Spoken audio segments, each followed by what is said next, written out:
우리가 잘 아는 그 유명한 칼빈이 이런 말을 했습니다.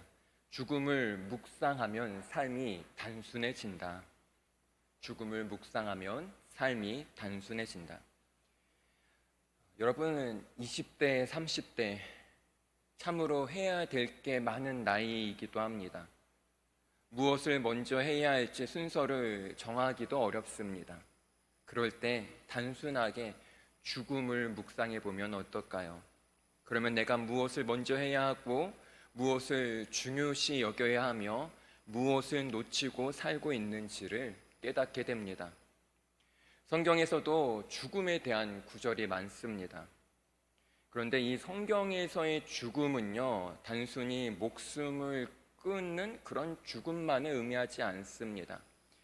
우리가 수련회를 통해서 성경에서 사용하는 단어의 의미를 알게 되었습니다.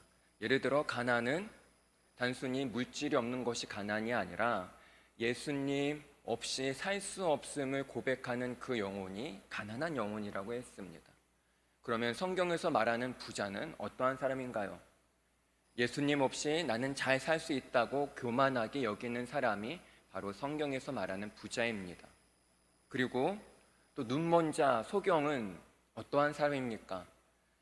단순히 앞을 못 보는 사람이 소경이 아니라 예수님이 함께 있음에도, 예수님이 내 옆에 있음에도 그 예수님을 보지 못하는 사람이 성경에서 말하는 눈먼 자 소경입니다. 그런데 죽음도 마찬가지입니다. 성경에서 말하는 죽음은요, 물론 우리 목숨이 끊어지는 것을 뜻할 때도 있지만 그보다도 성경에서 말하는 죽음은 하나님과의 단절을 의미할 때가 많습니다. 그렇다면 우리는 언제 하나님과 단절이 됩니까? 다른 거 없습니다. 내 힘으로 살려고 할 때 하나님과의 단절이 생깁니다. 내 힘으로 산다는 게 어떠한 의미일까요? 이겁니다. 내 자신이 하나님이 되는 겁니다. 그러니까 내 힘으로 살려고 합니다. 그럴 때 우리는 하나님과 단절이 생기게 되고 그것이 바로 성경에서 말하는 죽음의 의미입니다. 그래서 아담과 하와도 하나님처럼 되고자 하는 욕망 때문에 하나님께서 금하신 선악과 열매를 먹지 않았습니까? 그렇기 때문에 죄는 하나님과의 단절 또는 하나님과의 분리임을 알 수 있습니다. 오늘날 우리 마음속에서도 하나님이 되고자 하는 욕구가 있습니다. 인간은 누구나 좋은 의도든 나쁜 의도든 하나님이 되고 싶은 욕심이 있습니다. 여러분, 그냥 간단하게 생각해 보죠. 자동차가 왜 만들어졌을까요? 걷고 뛰는 건 너무나 힘들고 느립니다.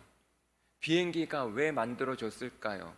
자동차보다 훨씬 빠르고 더 멀리 갈 수 있으니까. 지금도 전 세계에서 더 빠른 초고속 열차를 앞다투어 개발하고 있습니다. 그러면 왜 이리 우리는 빨리 한 번에 이동하는 것을 원할까요?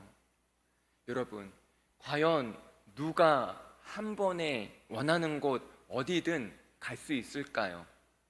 바로 하나님입니다. 하나님은요, 원하시는 곳 어디든 시간을 초월해서 다니시며 오히려 그 하나님 안에 온 세계가 있습니다. 그러나 우리 인간은 그렇게 할 수 없습니다. 왜 그럴까요? 이유는 간단합니다. 하나님이 아니니까. 우리가 하나님은 아니지만 하나님처럼 빠르고 최대한 짧은 시간으로 세상을 누리고 싶은 열망이 우리에게도 있습니다. 그래서 그러한 욕구로 인해 온갖 첨단 기술이 생겨나고 있습니다. 최대한 편리하게, 최대한 활동량을 줄이고 최대한 빠른 시간으로 나도 모르게 하나님처럼 되고 싶은 욕구가 있습니다. 그러나 여러분, 이것은 나쁜 것만으로는 볼 수 없습니다. 모든 사람이 편해지면 당연히 좋은 겁니다. 그러나 문명이 끊임없이 발달하며 최첨단화된다고 해서 살기 좋은 세상이 지금 되었습니까? 정말 누구나 모든 사람이 행복한 세상이 되었습니까? 아닙니다. 끊임없이 수많은 범죄가 일어나고 있습니다. 이 범죄자들의 지능도 날로 높아지고 새로워져서 신종 범죄가 갈수록 늘어나고 있습니다. 보이스피싱 해킹은 지금 기본이 되었고 온라인상으로 편리하게 범죄 지을 수 있는 세상이 되었습니다. 자, 그러면 도대체 뭐가 문제일까요? 하나님이 되려는 것 자체가 잘못입니까? 아담과 하와가 선악과 따먹은 그것이 잘못입니까? 여러분, 아니에요. 우리는 무엇을 하고 안 하고 그게 중요한 게 아닙니다. 바로 그 의도가 중요합니다. 왜 하나님처럼 되고 싶어 하는지, 왜 선악과를 따먹고 싶어 하는 건지, 바로 그 의도, 마음의 중심이 중요합니다. 여러분, 하나님처럼 되고 싶은 건 잘못이 아닙니다. 예수님처럼 되고 싶은 게 잘못인가요? 아니죠. 우리가 늘 항상 추구해야 할 목표이기도 합니다. 문제는 내 힘으로 되려고 하니까, 내 힘으로 해결하려고 하니까, 하나님 없이 내가 내 삶의 주체가 되어서 그렇게 살려고 하니까 문명의 발달에도 살기에 더 힘든 세상이 되는 게 아닐까요? 어쩌면 우리가 사는 이 세상, 이 모든 게 어쩌면 죄로 인해 만들어진 것일 수도 있습니다. 심지어 먹는 것도 죄가 될 수 있어요. 이게 무슨 말일까요? 저 아프리카의 누군가의 노동 착취로 만들어진 그 원료의 커피를 우리가 먹을 수도 있습니다. 많은 사람들이 그런 착취로 인해 만들어진 제품인 줄 모르고 구입합니다. 그것을 먹고 좋아하는 사람이 있는 한 수요와 공급은 끊임없이 반복될 것입니다. 어떻게 보면 우리가 살고 있는 세상은 죄 그 자체일 수도 있습니다. 그러한 세상 속에서 발버둥 치고 있으니 어떤가요, 여러분? 예수 믿는 게 솔직히 쉽지 않습니다. 믿음대로 산다는 게 결코 말처럼 쉽지 않습니다. 고달픕니다. 나도 모르게 세상 속에서 치이며 쳇바퀴 같은 삶을 살고 있습니다. 어떻게 보면 나도 모르게 내 의지와 상관없이 죄에 빠져드는 게 어쩌면 당연해 보입니다. 그렇다면 무엇으로 우리는 극복할 수 있을까요? 바로 오늘 설교 제목입니다. 믿음입니다. 그렇다면 믿음이 무엇입니까? 예수님이 내 삶의 주인이라는 의미입니다. 즉, 믿음은 내가 어떠한 존재인지를 인정하고 예수님에게 전적인 주권이 있음을 고백하는 것에서부터 믿음은 시작합니다. 그것을 받아들이고 인정하고 그렇게 살아가는 게 믿음이에요. 입술만 믿습니다, 믿습니다 수백 배 고백하는 것이 믿음이 아닙니다. 내 삶의 주인이 예수 그리스도임을 인정하고 그렇게 살려고 노력하는 것, 그것이 믿음이고 그 순간 모든 것이 달려집니다. 이것이 바로 믿음의 신비입니다. 여러분, 믿음에 대한 역설이 있습니다. 잘 들으세요. 그것은요, 믿음이 강한 사람일수록 아주 연약한 사람이라는 거예요. 이게 무슨 말일까요? 믿음이 강한 사람일수록 연약한 사람이다. 내 자신이 얼마나 나약하고 부족한지 바닥까지 내려가야 예수님을 온전히 믿고 신뢰할 수 있기 때문입니다. 하지만 믿음의 사람이라고 해서 연약한 모습 그대로 사는 게 아니에요.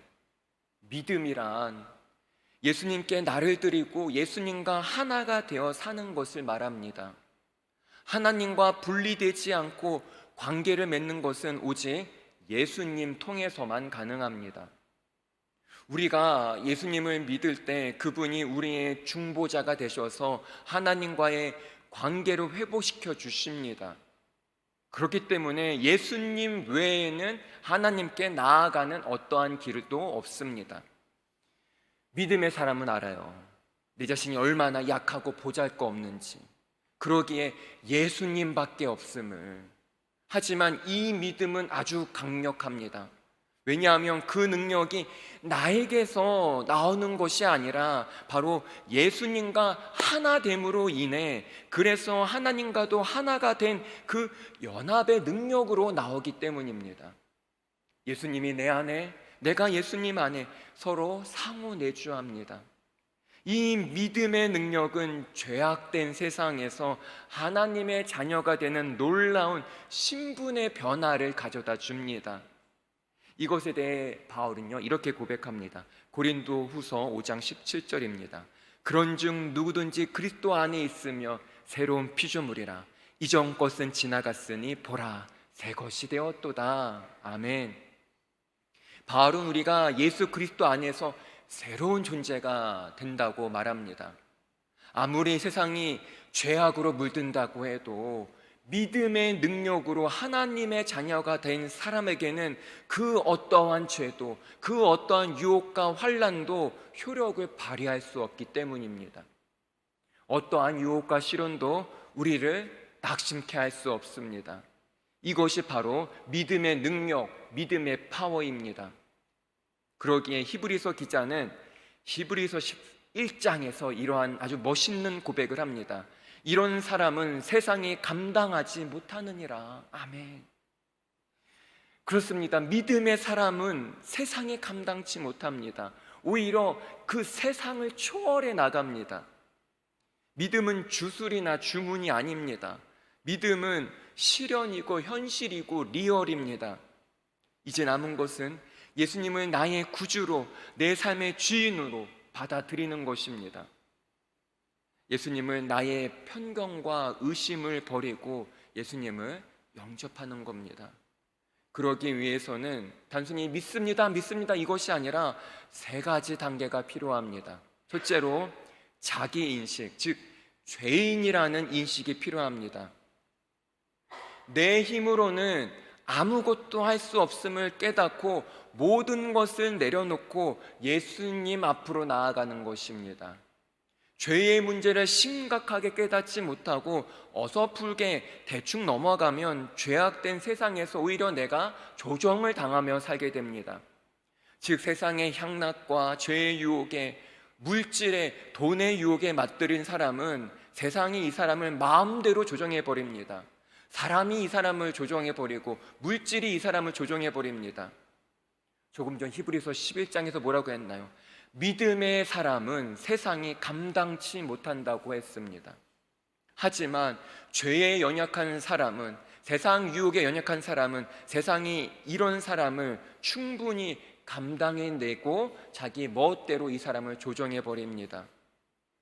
여러분, 세상이 감당치 못할 사람이 되길 원하십니까? 그렇다면 내 자신이 연약한 존재임을 철저하게 깨닫고 그 사실을 인식하며 예수님께 나아가야 합니다. 그리고 둘째로 결단이 필요합니다. 이를 위해서는 노력과 끊임없는 훈련이 요구됩니다. 로마서 10장 9절에서 10절에 이러한 말씀이 있습니다. 내가 만일 내 입으로 예수를 주로 시인하며 또 하나님께서 그를 죽은 자 가운데서 살리신 것을 내 마음에 믿으면 구원을 받으리라. 사람이 마음으로 믿어 의에 이르고 입으로 시인하여 구원에 이르느니라. 아멘. 여기에 보면요, 결단이 무엇인지 아주 잘 말해주고 있습니다. 결단이란 마음으로 믿고 입으로 시인하는 겁니다. 그런데 여러분, 신앙생활 하면서 결단 안 해본 적 있습니까? 여태까지 우리가 살아오면서 얼마나 많은 결단을 했습니까? 수련의 시간에서도 끊임없이 우리는 결단하며 눈물 흘리며 다짐했습니다. 다시는 세상과 타협하지 않겠노라. 눈물 흘리고 회개하며 돌아섰지만 시간이 흐르면요, 참 신기한 게 다시 원래의 모습으로 돌아갈 때가 많다라는 거예요. 왜 그럴까요? 수련회 때 흘린 눈물이 부족한 건가요? 그때의 결단과 다짐이 약간 2% 부족한 건가요? 도대체 무엇이 문제이길래 다시 원래의 삶으로 돌아가는 그런 일들이 많이 일어날까요? 그 이유는 내 자신의 힘으로 예수님을 믿고 있기 때문이에요. 내 힘으로 예수를 믿고 있습니다. 이런 거예요. 믿는다고는 하지만 예수님께 온전히 맡기지 못하고 있어요. 그래서 우리의 신앙은 여전히 황폐하고 공허합니다. 특별히 큰 일도 없는데 메말라 있어요. 이러한 신앙은 결국 율법적으로, 형식적으로 그냥 의무감으로 바뀌게 됩니다. 더 나아가 이런 규율적인 신앙은 자유를 상실하고 맙니다. 그래서 자유를 잃어버린 신앙생활은 언제나 답답합니다. 특별히 큰 문제가 없는데도 외롭고 공허하고 쓸쓸합니다. 왜냐하면 진정한 자유를 누리지 못하기 때문입니다. 이를 위해서는 믿음의 세 번째 단계로 넘어가야 합니다. 세 번째는 바로 가장 중요한 성령입니다. 왜 성령님이 중요할까요? 고린도전서 12장 3절에서 이렇게 말합니다. 성령으로 아니하고는 누구든지 예수를 주시라 할 수 없느니라. 아멘. 믿음에 대한 모든 지식과 그 발생과 결과는 오직 성령님 통해서만 가능합니다. 이 세 번째 단계에 이르러야 온전한 구원의 삶을 살 수 있습니다. 우리가 성령님께 압도당할 때 사람들의 온갖 핍박, 공격에도 이 세상의 어떠한 유혹과 시련과 장애물도 두렵지 않습니다. 세상이 아무리 힘들어도 거기에 우린 함몰되지 않습니다. 왜 그럴까요? 세상이 나를 감당치 못하니까. 혹여나 누군가가 하나님 어디 있어? 눈으로 봤어? 증명해봐. 이렇게 물어보며 우리의 믿음을 거짓으로 몰아가도 우리는 거기에 흔들리지 않습니다. 왜냐하면 내가 예수님을 체험했습니다. 내가 성령님을 체험했고 앞으로도 계속해서 그분을 체험하게 될 것이기 때문입니다. 그런데 여러분, 내 안에 계시는 성령님에 대해 조리 있게 설명하는 게 가능합니까? 믿는 사람들끼리, 우리들끼리야 이러한 대화가 통할지 몰라도 불신자하고는 이 성령님에 대해 아무리 말해도 이해하지 못합니다. 예전에 어떠한 연예인이 유행어처럼 사용한 말이 있습니다. 노래 부를 때 공식처럼 한 말이죠. 바로 공기 반 소리 반. 이게 무슨 말인지 저는 이해가 안 가더라고요. 실제로 노래 부를 때 한번 해보세요. 잘 안 돼요. 공기 반 소리 반. 전 잘 모르겠습니다. 왜 그럴까요? 왜 이 사람은 이렇게 공기 반 소리 반을 강조할까요? 노래 부를 때 그렇게 하는 게 가장 좋은 것임을 본인이 체험했기 때문입니다. 그래서 상대방이 이해하건 못하건 그냥 상관없어요. 계속 공기 반 소리 반 그럽니다. 왜? 내가 체험했으니까. 예수님에 대한 인식도 그렇게 생기게 됩니다. 내가 정말 예수님 체험했으면 남들이 뭐라고 하든 그건 중요치 않아요. 내가 무슨 말로 예수님을 전해야 할지 걱정 안 합니다. 걱정할 필요도 없습니다. 왜냐하면 예수님이 이렇게 우리에게 말씀해 주십니다. 마가복음 13장 11절 말씀입니다. 무슨 말을 할까 미리 염려하지 말고 무엇이든지 그때에 너에게 주시는 그 말을 하라. 말하는 이는 너희가 아니요 성령이시니라. 아멘. 우리는 내가 만난 예수님을 있는 그대로, 내가 체험하고 내가 느낀 예수님을 그냥 있는 그대로 말하면 됩니다. 사람들이 내 말을 이해하건 못하건 그건 중요치 않아요. 그냥 내가 만난 예수님을 전하고 표현하고 고백하면 됩니다. 그게 믿음이에요. 이게 바로 세 번째 단계입니다. 그런데 이것은 성령님이 내 안에 들어오셔서 나를 다스릴 때 가능합니다. 그래서 우리는 늘 언제나 매일 항상 성령 충만함을 입어야 합니다. 여러분, 이 죄악된 세상에서 우리의 믿음이 견고하게 유지하려면 우리의 삶이 성령님께 통치를 받아야 합니다. 이것이 바로 하나님과 연결이 된 상태예요. 그러나 성령 충만한 삶은 쉽게 이루어지지 않습니다. 의지적인 노력과 훈련이 필요합니다. 그렇게 하지 않으면 죄악된 세상에서 뜨겁지도 않고 자지도 않고 미지근하게 살게 됩니다. 자, 그렇다면 성령 충만이 무엇입니까? 기도를 몇 시간 해야 되고 성경을 수십 번 통독해야 되고 또한 성령 충만이라고 하면 막 눈이 이상하게 변하고 사람이 진지해지고 다들 그것을 성령 충만으로 생각합니다. 물론 성령 충만의 한 부분이기도 하겠죠. 그러나 성령 충만이란 것은 이런 겁니다. 여러분, 예수님 믿습니까? 아멘. 예수님 믿는 모든 영혼 안에 성령님이 계십니다. 성령님께서 우리에게 이런 마음 주십니다. 기도해야지. 말씀 봐야지, 교회 가야지, 네가 용서해야지, 네가 참아야지. 이 마음 주실 때 내가 거기에 믿음으로 반응을 하는 거예요. 이것이 바로 성령 충만입니다.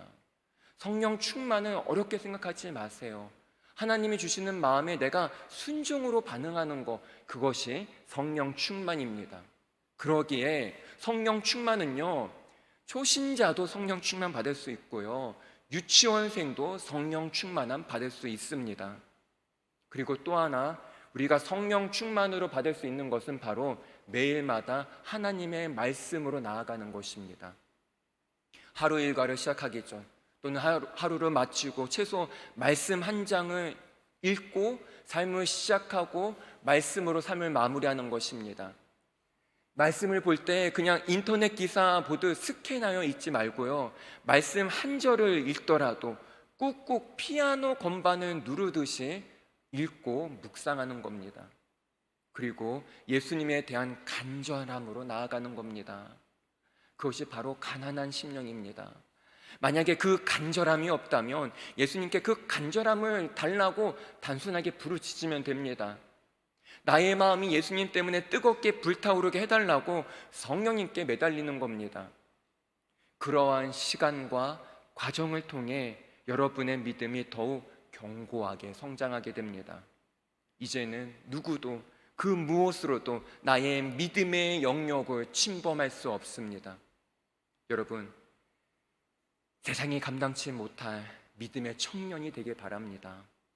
그래서 세상을 거슬러 믿음을 따라 승리하는 성령 충만한 믿음의 청년이 되게 간절히 소망합니다. 기도하겠습니다. 하나님, 세상의 가치관으로 이 세상을 살아가는 것이 아니라 믿음을 따라 살아가길 원합니다. 믿음으로 이 세상을 정복하길 원합니다. 세상이 감당치 못할 믿음의 청년들 되게 하여 주시옵소서.